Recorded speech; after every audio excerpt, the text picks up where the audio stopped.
தாம்பரம் சட்டமன்ற தொகுதிக்கு அதிமுக சார்பாக சிட்லப்பாக்கம் சா ராஜேந்திரன் அவர்கள் வேட்பாளராக களமிறக்கப்பட்டிருக்காங்க. சிட்லப்பாக்கம் சா ராஜேந்திரன் என்பவர் யாரு, அவருடைய வரலாறு என்ன? என்னுடைய 17வது 18வது வயதில நான் மாண்புமிகு அம்மா அவர்கள் 2001ஆம் ஆண்டு நான் இந்த ஊராட்சி ஒன்றியத்தின் பெருந்தலைவராக எனக்கு அரசியல்வாதிகளா மக்கள் என்ன நினைப்பாங்க நீங்க நம்புறீங்க? அரசியல்வாதிகள் மக்களோடு இணைந்து பணியாற்றினார். தாம்பரம் தொகுதி மக்களுக்கு, வாக்காளர்களுக்கு நீங்க என்ன திட்டங்கள் வச்சிருக்கீங்க? நான் வானத்தை வில்லா வளைப்பேன், மணல கயிறா திரிப்பேன் என சொல்ல நினைச்சேன். ஏற்கனவே 2 முறை வெற்றி வாய்ப்பினை இழந்திருக்கிறேன். இந்த முறை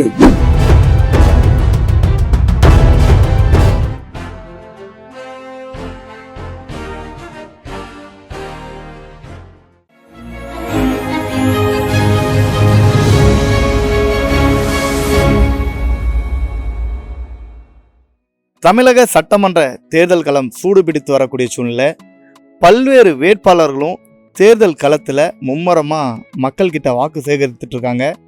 அந்த வகையில் தாம்பரம் சட்டமன்ற தொகுதியினுடைய அதிமுக வேட்பாளராக களமிறக்கப்பட்டுள்ள சிட்லப்பாக்கம் சா ராஜேந்திரன் அவர்களோடு நம்முடைய நேர்காணலை இன்று நடத்த இருக்கோம். எனவே அவர் நம்முடைய தம்பி தமிழ் மீடியாவோட இணைஞ்சிருக்காங்க. அவரிடம் பல்வேறு கேள்விகளையும் அரசியல் விவாதங்கள் பற்றியும் விரிவாக பேசலாம். சார் வணக்கம். வணக்கம். முதல்ல உங்களுடைய நேர்காணல் துவக்கமாக சிட்லப்பாக்கம் சா ராஜேந்திரன் என்பவர் யாரு, அவருடைய வரலாறு என்ன, அதை பற்றி முதல்ல பேசுவோமே. தம்பி தமிழ் மீடியா நேயர்களுக்கு என் வணக்கம். நான் சிட்லப்பாக்கம் ராஜேந்திரன். இந்த சிட்லப்பாக்கம் தாம்பரம் தொகுதிக்கு உட்பட்ட ஒரு பகுதி. இந்த பகுதியிலே தான் என்னுடைய தந்தையை பிறந்த ஊர் இருக்குது. பேரூராட்சியாக இருந்த ஊர் இப்போது மாநகராட்சி பகுதிக்கு வந்திருக்கிறது. என்னுடைய 17வது 18வது வயதில நான் புரட்சித் தலைவர் எம்ஜிஆர் அவர்களால் ஈர்க்கப்பட்டு அவருடைய படங்களை பார்த்து பாடல்களை கேட்டு இந்த இயக்கத்தில் இணைந்தவன். நான் சட்டம் பயின்றதற்கு பிறகு அன்றைக்கு 1986ஆம் ஆண்டு நடைபெற்ற உள்ளாட்சி தேர்தலில் எனக்கு போட்டியிடுவதற்கான வாய்ப்பினை வழங்கினார்கள். அந்த தேர்தலில் நான் இந்த பேரூராட்சியின் கவுன்சிலராக தேர்ந்தெடுக்கப்பட்டேன். அவருடைய மறைவிற்கு பிறகு மாண்புமிகு அம்மாவுடைய தலைமையை ஏற்று இந்த இயக்கத்தில் பணியாற்றி கொண்டிருக்கிறேன். மாண்புமிகு அம்மா அவர்கள் 2001ஆம் ஆண்டு நான் இந்த ஊராட்சி ஒன்றியத்தின் பெருந்தலைவராக எனக்கு வாய்ப்பினை வழங்கினார்கள். அதற்கு பிறகு 2009ஆம் ஆண்டு தென்சென்னை நாடாளுமன்ற உறுப்பினராக என்னை பொறுப்பேற்க செய்து எனக்கு டெல்லிக்கு அனுப்பினார்கள். இன்றைக்கு மாண்புமிகு அண்ணன் எடப்பாடியார் அவர்கள் எம்எல்ஏவாக என்னை பொறுப்பேற்க, மக்களை சந்திக்க உத்தரவினை பிறப்பித்திருக்கிறார்கள். இந்த தேர்தலில் நான் போட்டியிடுகிறேன். அந்த பதவின்னு சொன்னீங்க, அந்த பதவி கிடைச்ச அந்த தருணங்கள்லாம் எப்படி இது, அதை பற்றி சுவையான நினைவுகள் சொல்லுங்களேன். முதல்ல என்ன பதவி கிடைச்சது, குறிப்பாக கட்சி ரீதியா? நான் ஒரு 1980ஆம் ஆண்டு இந்த கட்சியில் உறுப்பினரானேன். ஒரு 8 வருஷம் கழிச்சு தான் எனக்கு முதல் பதவி கிடைச்சது. பேரூராட்சி செயலாளருங்கிற, சிட்லப்பாக்கம் பேரூராட்சி செயலாளருங்கிற பதவி ஒரு 8 வருஷம் கழிச்சு தான் கிடைச்சது. ஆனால் இன்றைக்கு 8 வருஷம் பொறுத்திருக்கக்கூடிய மனநிலை இன்றைக்கு இளைஞர்களுக்கு இல்லை. எங்கெல்லாம் பதவி கிடைக்கிறதோ அங்கெல்லாம் போகக்கூடிய ஒரு அரசியல் கலாச்சாரமாக இன்றைக்கு இருக்கிறது. நான் அந்த பதவி எனக்கு வழங்கினார்கள். அதற்கு பிறகு 2001ஆம் ஆண்டு மாண்புமிகு அம்மா அவர்கள் என்னை அழைத்து ஒரு 7 ஒன்றிய செயலாளர்கள் அழைத்தார்கள். அதில் நானும் ஒருத்தன். 1996ஆம் ஆண்டு அம்மா அவர்கள் ஒன்றிய செயலாளராக எனக்கு பதவி வழங்கினார்கள். அதற்கு பிறகு 2003ஆம் ஆண்டு மாண்புமிகு அம்மா அவர்கள் 7 ஒன்றிய செயலாளர்களை அழைத்து 7 பேரையும் பார்த்து பேசி என்னை மாவட்ட செயலாளராக நியமனம் செய்தார்.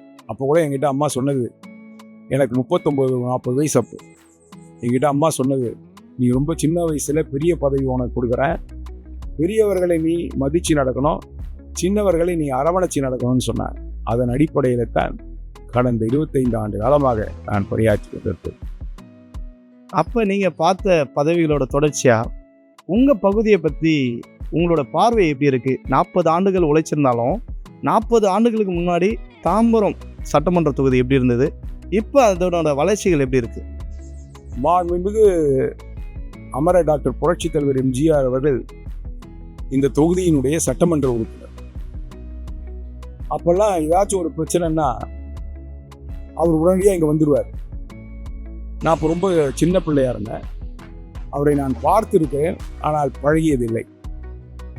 மாண்புமிகு அம்மா அவர்களை நான் பார்த்திருக்கிறேன், பழகியிருக்கிறேன். அவருடைய ஆளுமையை கண்டு நான் பிரமித்திருக்கிறேன். அவர்களுடைய அறிவுபூர்வமான தீர்க்கமான சிந்தனைகள் என்னை வியப்படை செய்திருக்கிறது. அவருடைய திறமை இன்றளவும் எல்லோராலும் போற்றப்படுவது போல நானும் இன்றைக்கு போற்றி ஒவ்வொரு காலமும் அவரோடு பழகிய அந்த காலத்தை அவர் என்னிடத்தில் உரையாடியதையெல்லாம் நினைத்து நான் இன்னும் மகிழ்ந்து கொண்டிருக்கிறேன். பதவி இருந்தால் பணிவு வர வேண்டும். அதே முறை பதவி இருக்கும்போது பல கூட்டங்கள் வரும், பதவி இல்லாத போது வெறுமை வரும், வெறுப்பு வரும். இதெல்லாம் எப்படி பேலன்ஸ் பண்ணீங்க நீங்கள்? இல்லை, என்னை பொறுத்த மட்டும் நான் பதவியில் இருந்தாலும் சரி, பதவியில் இல்லைனாலும் சரி, என் கூட இருக்கிறவங்க தொடர்ந்து இருந்துட்டு தான் இருக்காங்க. எனக்கு அந்த மாதிரியான ஒரு சூழ்நிலை ஏற்படவில்லை.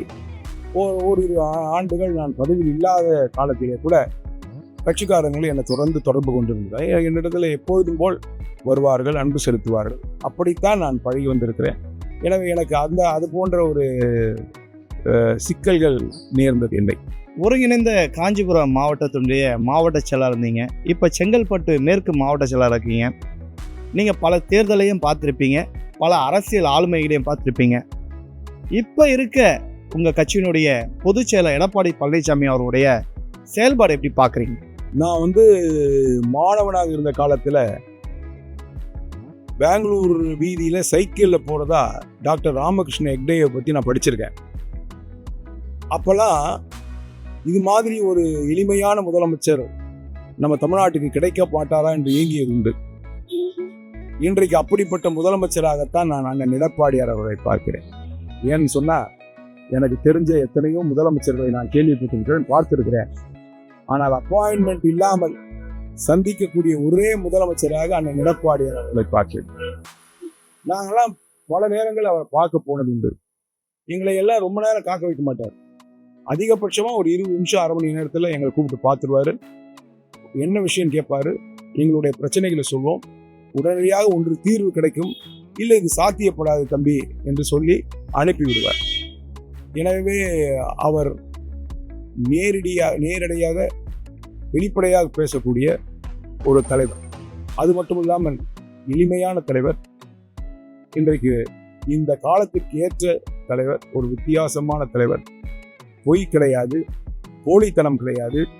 அவர் ஒரு ஒப்பற்ற தலைவர் என்பதை இந்த நேரத்தில் நான் என்போடு தெரிவித்துக் கொள்கிறேன். உங்கள் தலைவர் எடப்பாடி பழனிசாமி அவர்கள் முதலமைச்சராக ஆகும்போது பல்வேறு பிரச்சனைகள் அவருக்கு தொடர்ச்சியாக வந்தது. அந்த பிரச்சனையை அவர் கையாண்ட விதத்தை எப்படி பார்க்குறீங்க? கட்சியோட நிலைமை அப்போ என்னவா இருக்கும்னு கேள்வி இருந்திருக்கும்ல. உங்களுக்கு ஒரு தொண்டனாவோ ஒரு மாவட்ட செலவோ அந்த பார்வை எப்படி இருந்தது?